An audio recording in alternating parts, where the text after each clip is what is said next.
Guys എൻ്റെ വീടാണ് കേട്ടോ ഇത്. 6 മാസമായിട്ട് ഞാനിവിടെ എല്ലായിട്ട്. ഇതിൻ്റെ അവസ്ഥ കാണണം നിങ്ങൾക്കിപ്പോൾ. ഇതിൻ്റെ ചുറ്റും കാടായി ഗൈസ്, പ്രേതാലയം പോലെ ആയിട്ടുണ്ട്. എൻ്റെ വീട് കണ്ടോ, എൻ്റെ മുറ്റത്തെ പുല്ലൊക്കെ ഇതൊക്കെ ഗൈസ്, പുല്ലൊക്കെ മുളച്ചൊരുമാതിരിയായി. ഞാൻ ലോണൊക്കെ നട്ടുപിടിപ്പിച്ചായിരുന്നു, എൻ്റെ ചെടിയൊക്കെ പോയി ഗൈസ്. ഇന്നല്ലേ ഇതാ എൻ്റെ ഈ സാധനമല്ലേ എന്താ ഞങ്ങൾ ഇതിന് അടക്കാപ്പഴം എന്നാട്ടോ പറയാ, അതുമ്മക്കായി ഉണ്ടായിട്ടുണ്ട് ഗൈസ്. അതാണ് ഞങ്ങളെ കറുത്ത, ഞങ്ങൾ കറുത്ത എന്നാട്ടോ പറയാ. ചില നാട്ടിൽ കർമൂസ പപ്പായ കേട്ടോ സംഭവം. അത് നമുക്ക് നിറച്ചുണ്ടായിട്ടുണ്ട് ഗൈസ്. ഞാനിവിടെ ഇല്ലാത്തതുകൊണ്ട് എൻ്റെ വീടാകെ പോയി. എന്താ കണ്ടത്, ഇതിൻ്റെ റംബൂട്ടാൻ മരമാണ് ഇതൊക്കെ. അവിടെ എൻ്റെ കറുമൂസ മരമുണ്ട്. ഇവിടെ നിൽക്കുന്നതിൻ്റെ ഇത് നമ്മൾ ഉറുമ്പാമ്പഴത്തിൻ്റെ മരമാണ് കേട്ടോ. ഞാൻ അല്ലാത്തതുകൊണ്ട് ഞാൻ പൊട്ടിക്കുകയൊക്കെ ചെയ്യും. പിന്നെ ഇത് എനിക്ക് മുബഷിറാൻ്റെ അമ്മ തന്ന റോസാ ചെടിൻ്റെ കൊമ്പാണ്. ഇപ്പം അതിലുള്ള പൂവാണ് കേട്ടോ.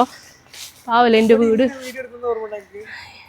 ഇതാണ് ഗൈസ് എൻ്റെ വീട്. ഞാൻ ആദ്യമൊക്കെ വീഡിയോ എടുത്തിരുന്ന സ്ഥലമാണിത്. കണ്ടോ എൻ്റെ പുല്ലൊക്കെ കരിഞ്ഞു പോയി ഗൈസ്. അല്ലേ എന്തെങ്കിലും ഇങ്ങനെ വീട് കണ്ടിട്ട് സങ്കടം വന്നു? ചെറുതായിട്ടോ വേഗം പിടിക്കാ തലപിടി. ഞാൻ ഈ തലപിടിക്കാം. ഓനക്കും സങ്കടം വരുന്നുണ്ട് ഗൈസ്.